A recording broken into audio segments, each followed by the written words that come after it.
வெறும் 30-35 சீட்ஸ் ஜெயிச்சாலே போதும். தாவேகா தலைவர் விஜய் அவர்களால சிஎம் ஆக முடியும்னு சொன்னா உங்களால நம்ப முடியுமா? ஆமாங்க. இதே மாரி ஒரு இன்சிடென்ட் வந்து கர்நாடகால நடந்தது. சோ அத பேஸ் பண்ணி தான் நான் உங்களுக்கு சொல்றேன். நேத்து நம்ம எக்ஸிட் போல் ரிசல்ட் பார்த்திருப்போம். அதுல மோஸ்ட் ஆஃப் த மீடியா என்ன சொல்றாங்கன்னா, டிஎம்கே தான் அகைன் வந்து ஆட்சி அமைக்கும்னு சொல்றாங்க. ஒரு சில மீடியாஸ் மட்டும் 1, 2 மீடியாஸ் மட்டும் என்ன சொல்றாங்கன்னா, டிவிகே வந்து 90 சீட்ஸ் வாங்குன்ற மாரி சொல்லியிருக்காங்க. ஆனா மத்த மீடியாஸ் எல்லாமே பார்த்தீங்கன்னா, ஆவரேஜா டிவிகே வந்து 30-40 சீட்ஸ் வாங்கும்னு சொல்லியிருக்காங்க. ஏடிஎம்கே வந்து 80-90 சீட்ஸ் வரைக்கும் வரும்னு சொல்லியிருக்காங்க.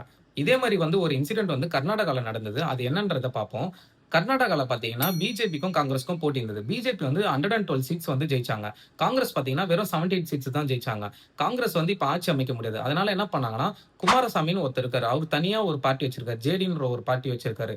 அவரு வந்து 37 சீட்ஸ் ஜெயிச்சிருந்தாரு. அவர்கிட்ட போயிட்டு, இந்த மாரி நீங்க வந்து எங்களுக்கு ஆதரவு தெரிவிங்கன்னு சொன்னாங்க. அதுக்கு வந்து அவரு என்ன சொன்னாரு பார்த்தீங்கன்னா, காங்கிரஸ் கிட்ட, இல்ல நீங்க வந்து என்ன சிஎம் ஆக்குனீங்கன்னா, நான் உங்களுக்கு ஆதரவு தெரிவிக்கிறேன்னு சொன்னாரு.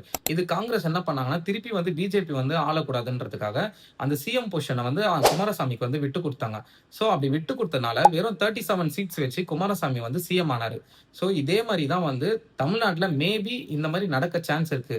ஏன்னு பார்த்தீங்கன்னா, அகைன் டிஎம்கே வந்து ஆட்சி அமைச்சுட்டாங்கன்னா, தாவேகாக்கும் சரி, ஏடிஎம்கேக்கும் சரி ரொம்ப வந்து நெருக்கடி இருக்கும்.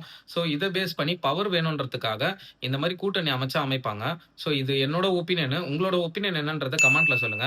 தாவேகா தலைவர் விஜய் அவர்கள் வந்து பெரும்பான்மையான சீட்டு ஜெயிச்சு சிஎம் ஆகுவாரா? இல்ல இந்த மாரி 30 சீட்டு ஜெயிச்சாலும் கூட்டணிக்கு போவாரான்ற உங்களோட ஒப்பீனியன கமெண்ட்ல சொல்லுங்க. இதே மாரி மோர் இன்ஃபர்மேட்டிவ் வீடியோ வேணும்னா நம்மளோட பேஜ ஃபாலோ பண்ணிக்கங்க. Thank you all.